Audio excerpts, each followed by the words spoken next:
Anxiety can feel overwhelming for anyone, but autistic individuals, it often runs deeper, louder, and harder to explain. So, what if relief wasn't about fixing yourself, but it's all about releasing when your nervous system has been holding on?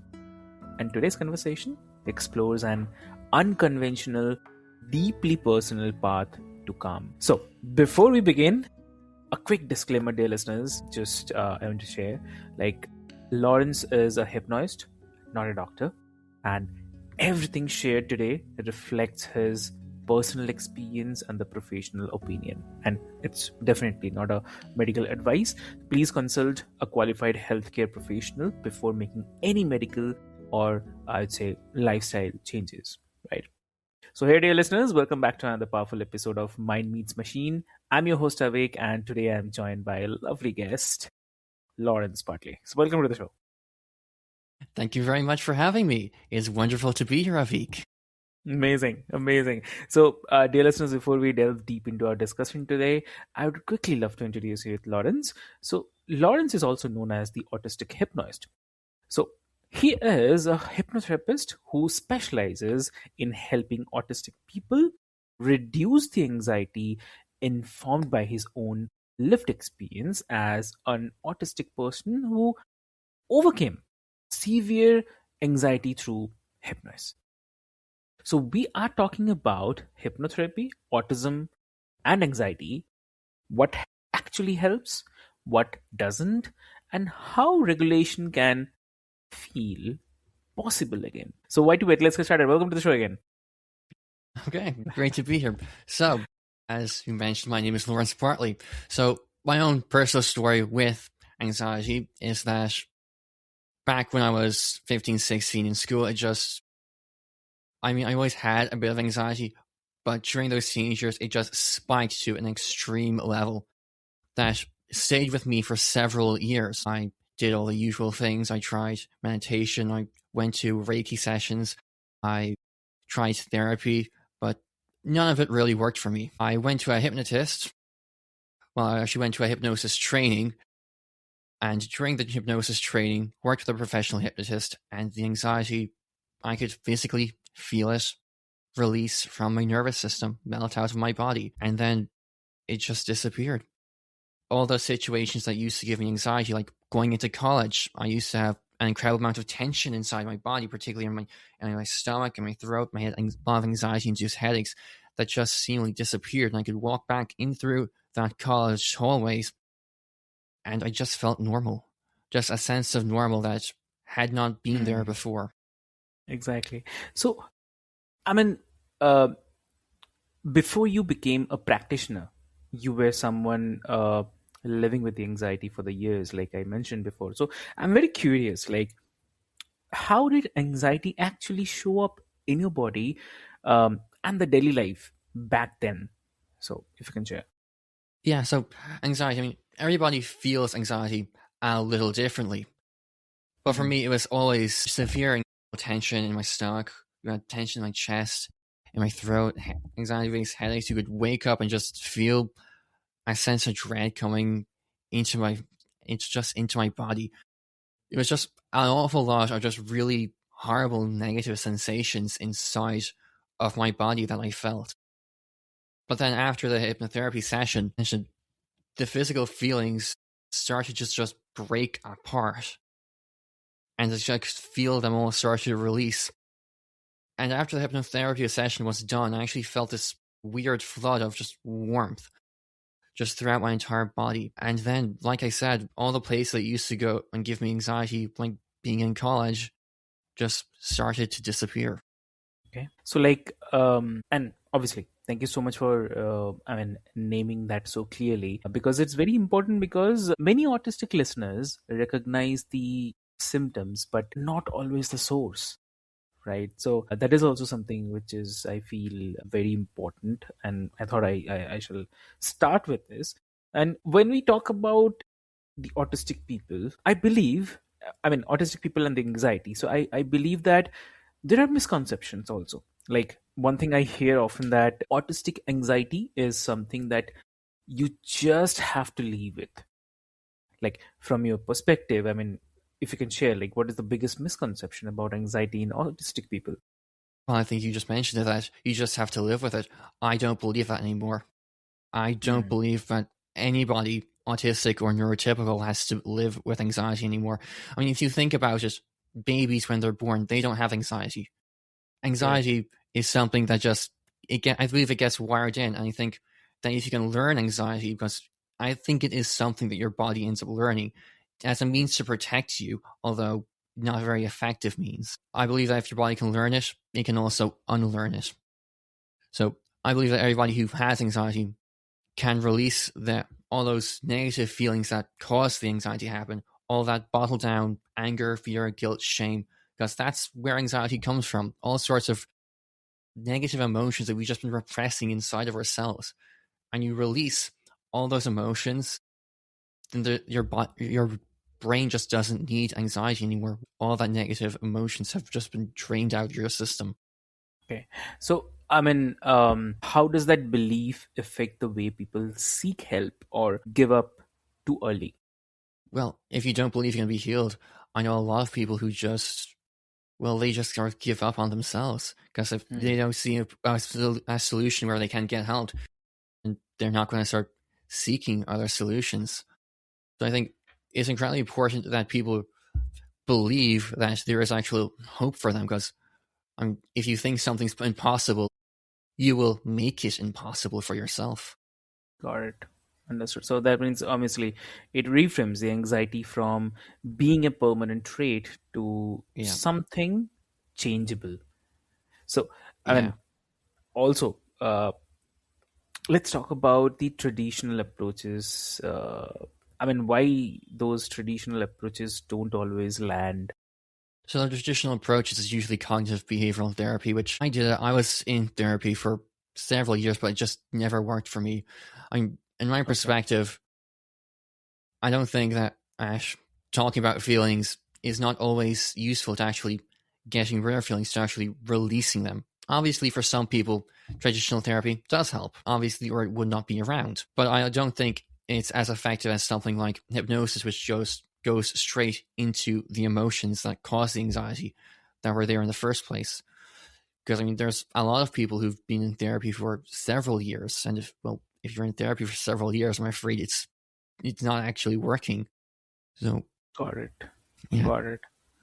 And in your experience, what tends to sit underneath the anxiety for the autistic people? Like, is it a kind of sensory overload, depression, social pressure, or something else? Well, they all contribute.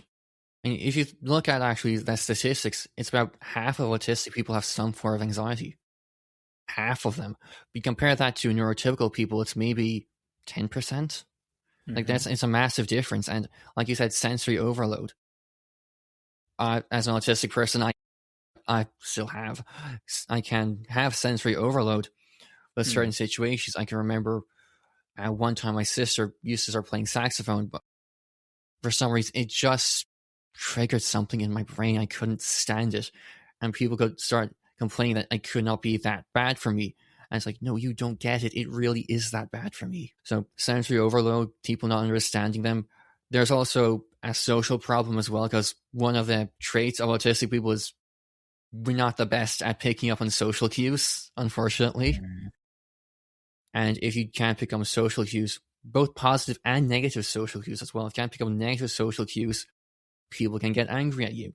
But if you also can't pick up on positive social cues, the social cues that show that you are loved, that people love you, then you end up feeling like you're not actually loved, even if those cues are there, but you can't see them, if that makes sense. Makes sense. Makes sense. So, like, um, regarding repression, how does repression, specifically, build up over time in the nervous system? Anything, if you can share? Yeah, so pretty much what happens is that people throughout their lives they get all sorts of negative experiences. But what happens with anxiety is, particularly during childhood, you take all those negative experiences and just start bottling them down. Anxiety is a whole bunch of emotions that need to be processed, but have just never been processed. I mean, I remember one client I worked with, he had social anxiety, and the cause of the social anxiety came back to when he was 3 years old.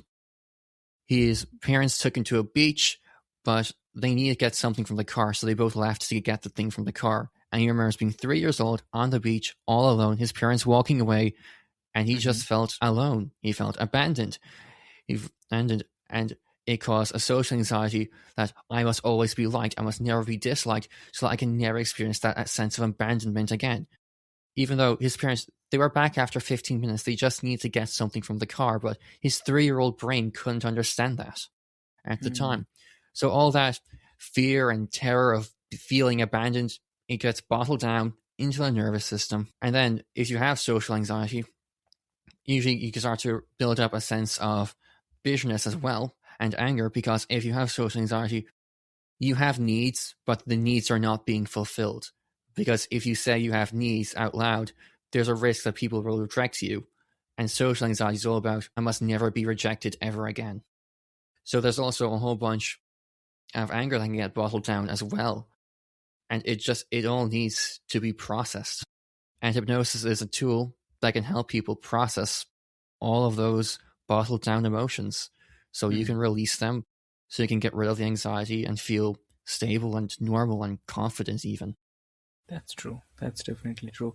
So, okay. And also, you often say that hypnosis melted the anxiety out of your system. I mean, what actually changed for you? I mean, after that 20-minute session, if you can highlight that as well. Yeah, it was only 20 minutes. During the hypnosis training, the instructor only gave us 20 minutes to do the entire session, and I felt the instructor first, she wanted me to feel the anxiety in my system, to activate the part of my brain that had it. So she wanted me to feel the problem, to think of the problem. And I did. I thought of the problem, and this big, just horrible ball of tension just started to appear inside of my body. But after the hypnosis was done, the tension imploded in on itself. I could feel something breaking apart and melting, and the tension got released. I was able to relax. I could breathe easier. I could feel warmth around my shoulders just spraying throughout my entire body. I physically felt something change in that hypnosis session, which is why I ended up going back to more hypnosis sessions, becoming a hypnotherapist to help other autistic people get rid of their anxiety too. So, I mean, obviously, that's really, really powerful, especially because you're describing calm as a physical state and not just a mindset. So, Yeah. Exactly. So, let's get it practical. Like, for someone who is autistic, who feels that anxious but skeptical or nervous about the hypnotherapy, what would you want them to understand first? The biggest reason people get nervous and anxious about doing hypnotherapy is they still think it's some sort of mind control. It's not. So one thing about hypnotherapy is that you're always in control, because a person cannot actually force you to do things against your will. I know which is a pretty big misconception, but it all comes from Hollywood. So the first thing I would tell somebody who is worried about going to see a hypnotherapist is that you're the one in control. A lot of people have tried making people do things they didn't want to do under hypnosis, but it never worked. And some people think it's mind control because they see it on a stage show. Well, a stage show is entertainment.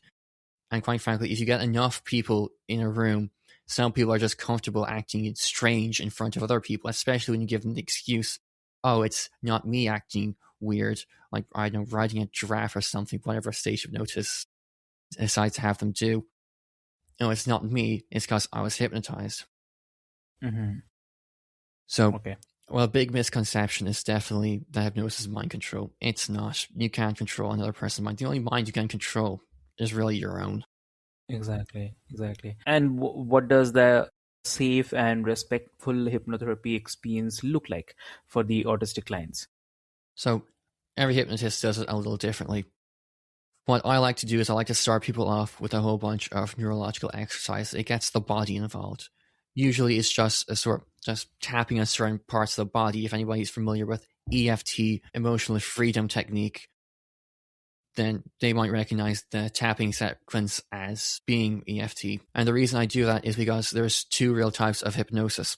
You can do it through overstimulation, which is sort of what people used to do in the ancient times when you had shamans beating drums and chanting and overwhelming people's senses so that they could give suggestions that went right past into the unconscious mind, past the logical brain, because the conscious mind was overwhelmed by all the senses that it just couldn't think. So I start off with every session by having people working their bodies. The next thing I do is I'll go into and do a more traditional hypnotherapy approach where I put the people into a hypnotic trance, where I guide them into it and start giving them all sorts of suggestions. That's the other type of hypnosis, which is over fatigue, where the body just sort of relaxes down, just becomes completely relaxed, and the conscious mind just starts listening, and all the hypnosis suggestions can go straight into the other person's unconscious mind, where they can choose to accept them if they're useful or get rid of them if they're not. So, obviously, that emphasis on safety and consent matters a lot, but progress is really, I would say, linear, right? So, when anxiety resurfaces or people doubt whether the calm will last, how do you help them stay grounded? Well, one thing that people should realize is in hypnotherapy, anxiety doesn't come back. So that's probably a pretty big claim to say, but once you process the emotion, there's nothing for anxiety to stand on anymore. So with nothing to anxiety to stand on, it doesn't come back. Now, sometimes it happens that people have multiple anxieties that can all feel the same way. It's possible for somebody to have social anxiety and general anxiety. Some people consider fears and phobias to anxiety. You could definitely have multiple fears. And PTSD needs the anxiety on steroids. And you can definitely have anxiety and PTSD at the same time. So it's possible that sometimes people have multiple anxieties, in which case I will give them other sessions. One thing that I do is I will give people free support sessions to help them overcome any further anxieties that they have. So, what helps someone trust their nervous system again after years of anxiety? So something that helps people to trust their nervous system, I think what really helps would be releasing all the negative emotions. What it all comes back to, I probably sound like a broken record repeating it, but that is, at the end of the day, what it all comes back to is releasing just all that horrible gunk that has been stored up inside our minds, all the limiting beliefs, the I don't feel safe, I don't feel loved, that I feel like I'm a horrible monster. Releasing those from our systems, starting to change those beliefs, releasing the fear, getting rid of the anger and the shame and the grief and the sadness and all of those emotions. Once people can do that, they sort of go back to a sort of blank slate. Probably not the best term, but it's a reset to what they were before all the horrible stuff happened. That normal reset that allows them to start trusting themselves again. Because I think people innately trust themselves. Like I mentioned before, babies don't have anxiety. Well, babies naturally trust themselves as well. That's the natural place for people to be in. That's the natural mindset for people to be in. But all the things holding us back from getting there is stuff that we acquired over life through just bad experiences. Maybe we had teachers who taught us. Maybe we had parents who gave us limiting beliefs instead. I once worked with a person for money beliefs. She thought having money was a terrible thing because her mother taught her that rich people are evil. And well, if you believe that, then, well, you're never going to be one of the rich people. But her belief, it was something that she learned. It's not something that she was naturally born with. So getting rid of just all the stuff that you've acquired is how you trust your nervous system again. So, for the autistic listener who feels trapped in constant anxiety right now, what will be the one small realization or the step that could help them feel a bit more helpful today? What do you say? Well, I would say is that anxiety is all down to feelings, and feelings come from our imagination. If you think about anxiety, it's not what's actually happening, it's what you imagine will happen. And if you can use imagination to change the feelings, then you can change the anxiety too. And one way to do that is to, when the anxiety strikes, anxiety is a body feeling. Every emotion we have is a body feeling. So when anxiety strikes, you could point toward them to that body feeling. You notice which direction it's moving in, because all body feelings are energy. Energy is always moving. Whichever direction it's moving, you change that movement. You imagine changing that movement. You think about how it feels to change that movement. You get all your senses involved, because our unconscious minds are all based on senses. They're not based on words. They're not based on logic. It all comes back to the senses. You change the senses. You change the imagination. You change the senses through changing the imagination. You change the feelings. So I imagine going in that feeling of anxiety going in a different direction, you can change the feeling of that anxiety. That's one of the things I found to be one of those effective techniques out there. For those who want to Google what that technique is called, it's called NLP spinning. In fact, I actually recently released a short little book on it, actually, called 9 Brain Hacks for When Anxiety Gets Too Much. It's something that I wrote and only released yesterday on my website, which is lawrencebartley.com. You can go there and read the book. It's free. It's embedded on my website, or you can download it. It's just a Google document, about 23 pages long. 9 different things you can do for when anxiety gets too much. Any suggestion you want to give to the listeners today? Any suggestion is to believe that healing is possible and then find a way to heal. For me, hypnotherapy was the method that I used.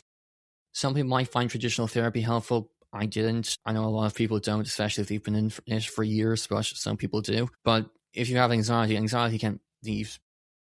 It really reduces the quality of your life. Having that constant state of fear just whenever you leave your comfort zone, or even being in your comfort zone, having all that anxiety come back. So to any listener, find a way to heal and start making the healing happen. Find a way to do it. Because anxiety, you can overcome it. I genuinely believe that everybody can overcome anxiety. Got it. And if listeners want to connect with you, where they can connect? Well, they can connect on me on my website, lawrencebartley.com. There's a contact me page there.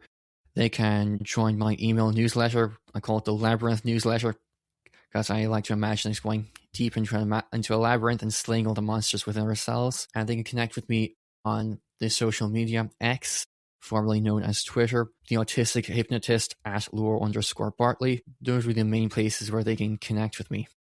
Lovely. So, dear listeners, what I'll do is I'll put all the links into the show notes for your easy reference. And before we move, I would love to say one thing, that anxiety is not your identity, and calm is a learnable state, even for the nervous systems that have lived in survival for the years. Right? So, if this conversation resonated with you, dear listeners, take it as a kind of permission to explore support that honors how your mind and body actually work. You are not weak for needing help. You are a human. Right? So, with this hope, this is Mind Meets Machine with your host Avik, and thanks for listening, and I'll see you in the next episode. Thank you so much.